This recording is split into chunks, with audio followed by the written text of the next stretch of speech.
திரு தனியரசு, உங்களுக்கு கிடைத்த தகவல் அடிப்படையில் ஏன் திரு செங்கோட்டையன் திரு இபிஎஸ் பார்க்காமலேயே தவிர்க்கிறார்? என்ன எதிர்பார்க்கிறார் திரு இபிஎஸ் திரு செங்கோட்டையன்?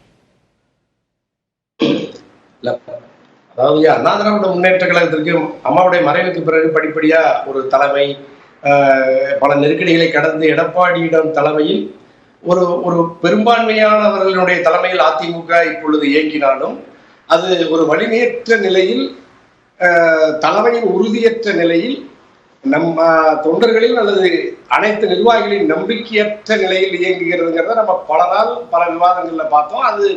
அது கட்சிக்குள்ள ஒற்றுமை இல்லாததுதான் பெரிய நெருக்கடி. அந்த நெருக்கடி தான் தேர்தலில் தோல்வி. கட்சியினர்கள் மத்தியில எடப்பாடியிடம் ஒரு நம்பிக்கையையும் மரியாதையையும் பெற முடியாம போச்சு.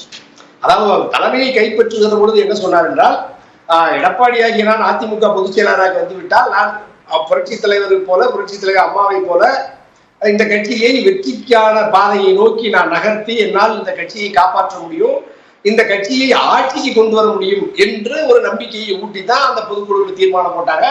சின்னம்மாவை வெளியேற்றினார், டிடிவியை வெளியேற்றினார், பிறகு அண்ணன் ஓபிஎஸ்ஐ வெளியேற்றினார்.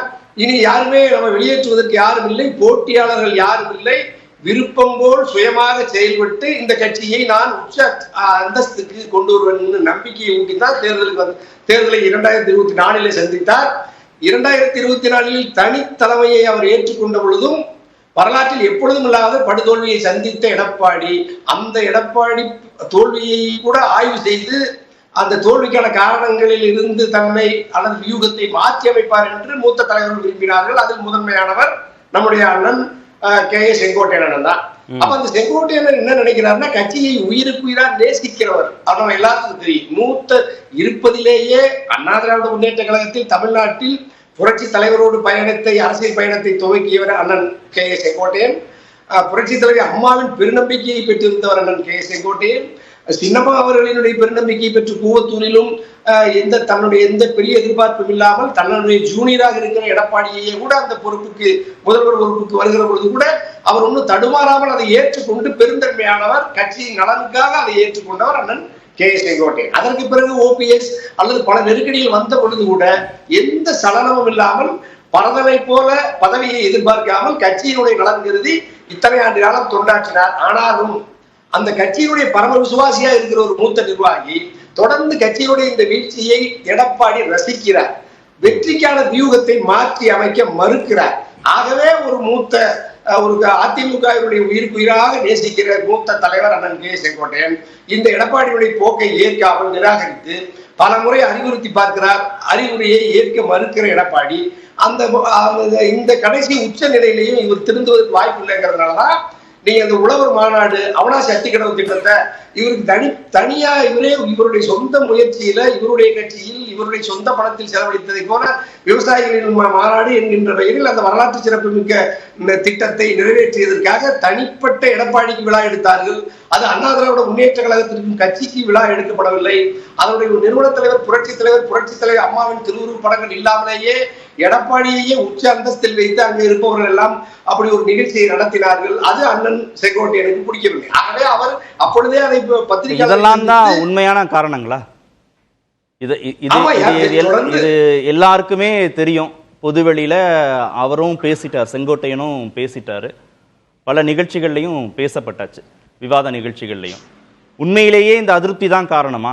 21 அதிமுக பாஜக கூட்டணி, 24 நாடாளுமன்ற தேர்தல், பிரதமர் வேட்பாளரையே அறிவிக்கல திரு இபிஎஸ், கூட்டணியும் பெருசா அமையல.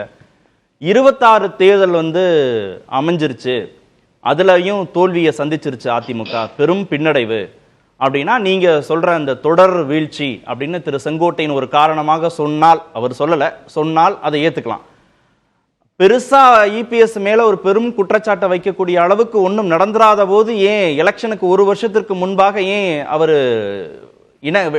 அந்த இடைவெளி அதிகப்படுத்திட்டே இருக்காரு திரு செங்கோட்டையன்? வேற என்ன எதிர்பார்க்கிறாரு? நல்ல கேள்வி ஐயா. அப்ப அவர் என்ன செய்யறாரு இன்னும் கூடுதலா எடப்பாடியார்? அதாவது கட்சிக்குள்ள தனக்கு போட்டியாளர் அல்லது தன்னை விட மூத்தவர் அல்லது கட்சியின் யாரொருவரும் கரைபிடியாத கரங்களுக்கு சொந்தக்காரர், யாராலும் எதிரிகளால கூட குறை சொல்ல முடியாத அண்ணா திராவிட முன்னேற்ற கழகத்தில் ஒரு மூத்த தலைவர் எடப்பாடியை விட ஒரு சீனியர் அப்படின்னு ஒருத்தர் இருக்கிறாருன்னா அதுல கே ஏ செங்கோட்டையன் தான். அப்ப எடப்பாடி என்ன நினைக்கிறாருன்னா, செங்கோட்டையன் இந்த கே ஏ இல்லாம இருந்தாருன்னா, கே எஸ் இல்லாம இருந்தா இன்னும் நமக்கு சுதந்திரமா இருக்கும், இவர் எப்போதாவது ஒரு முறை இவர் போட்டிக்கா வரலாம் என்று கருதி இவரையும் அந்த இடத்திலிருந்து நகர்த்துவதற்கு இவருடைய சொந்த மாவட்டத்தில், தன்னுடைய ஈரோடு மாவட்டத்திலேயே இவருடைய பகுதியிலேயே இவரை கேட்காமலேயே பொறுப்பாளரை அறிவிக்கிறார். அதாவது இவருடைய அனுமதி இல்லாமல், கலந்து ஆலோசிக்காமல் எடப்பாடியுடைய ஆதரவாளரை எடப்பாடி தன் விருப்பத்துக்கு ஏற்ப கட்சிக்குள்ள அறிவிக்கிறாரு. அப்ப கே செங்கோட்டையன் இன்னும் அந்த அதிருப்தி இருந்தா, தன்னை கேட்காம தன் பொறுப்புல இருக்கிற தொகுதிகளுக்கு பொறுப்பாளர்கள் நியமனம் செய்யப்படுகிறார்கள் அப்படின்னு திரு செங்கோட்டையனுக்கு அதிருப்தி இருந்தா, ஒன்று மன விட்டு பேசணும் இபிஎஸ் கூட, இல்லை ஏதாவது மத்தியஸ்தர்கள் மூலமாக, கட்சியில் மூத்த நிர்வாகிகள் மூலமாக சமாதான தூது விடணும். ஆனால் செங்கோட்டையனுடைய நடவடிக்கையே சந்தேகத்திற்குரியதாக இருக்குல்ல. திரு அப்பாவை போய் அவர் தனியாக சந்திக்கிறார். அதற்கப்புறம் ஒரு வலதுசாரி சார்புடைய பத்திரிகையாளர் நடத்தக்கூடிய நிகழ்ச்சியில் போய் அவர் அங்கே பேசுகிறார். சில வேடிக்கை மனிதர்களைப் போல நான் வீழ்ந்து விட மாட்டேன், எந்த பாதை வெற்றி பாதையோ அதில் நான் போவேன், என் நோக்கம் உயர்வானது, என் பாதை தெளிவானது, நிச்சயம் அதில் வெற்றி கிடைக்கும் அப்படின்னு பேசுகிறாருன்னா, ஏதோ ஒரு மெசேஜை கொடுத்துட்டே இருக்கணும்னு அவர் நினைக்கிறார்ல. ஐபிஎஸ்க்கு ஏதோ ஒரு செய்தியை புரிய வச்சுட்டே இருக்கிறார், ஒவ்வொரு நிகழ்வின் மூலமாக புரிய வைக்கிறாருன்னா அது எப்படி சமாதானத்திற்கு வழிவகுக்கும்? இல்ல சமாதானத்துக்கான வாய்ப்பு குறைஞ்சிருச்சுன்னு நான் உணர்ந்துட்டேயா. நம்ம எல்லாரும் எதிர்பார்த்த செங்கோட்டையனா நம்ம இப்ப சமீபத்துல பாக்கல. அவரு அவ்வளவு இலகுவா அந்த எல்லையை கடந்துருச்சா? சமாதானம் கடந்துருச்சு. இனி ஒட்டாதா? வாய்ப்பு இல்ல, வாய்ப்பு இல்ல, ஒட்டாது, ஒட்டாது. அதாவது நீங்க ரொம்ப கவனமா காட்சி இல்லையே கேட்ட மாதிரி, இது சமாதானம் மூத்தவர்களால் எல்லாம் பேசப்பட்டுதான் கேட்டீங்க, பேசியிருக்கலாமேன்னு சொன்னீங்க. எல்லா பேச்சுவார்த்தையும் நடந்து எது ஒன்றும் இவர்களுக்குள் சமாதானத்தை, இவர்களுக்குள் ஒரு நிறைவை, உறவை உறுதி செய்ய முடியாத அளவுக்கு அந்த சிக்கல் சரி செய்யப்படல. அதுதான் எடப்பாடி இருக்கிற பெரிய சிக்கல். கட்சி நலன் தான் முக்கியம்னா, இவ்வளவு நாள் பொறுமை காத்த செங்கோட்டையன் இனி எலெக்ஷனுக்கு ஒரு வருஷத்திற்கு முன்பும் இருந்திருக்கணும்ல. இபிஎஸ் கூட தானே இருந்திருக்கணும் அவரு. இல்ல வேற ஏதாவது எதிர்பார்க்கிறாரா, இல்ல வேறு யாராவது அவரை இயக்குறாங்களா, பின்னணியில வேற ஏதோ ஒண்ணு நடக்குதுங்கிறத புரிஞ்சுக்க வேண்டியதா இருக்கு. யார் செய்யறாரு? செங்கோட்டையன் தனிச்சு செய்யல, செங்கோட்டையன் தனிச்சு செய்யல, அவர் மட்டும் செய்யல, யாரோ செய்யறாங்க. இல்ல யாரெல்லாம் செய்யறாங்க? அது இப்ப நம்ம எல்லாத்துக்கும் தெரிந்ததுதான்.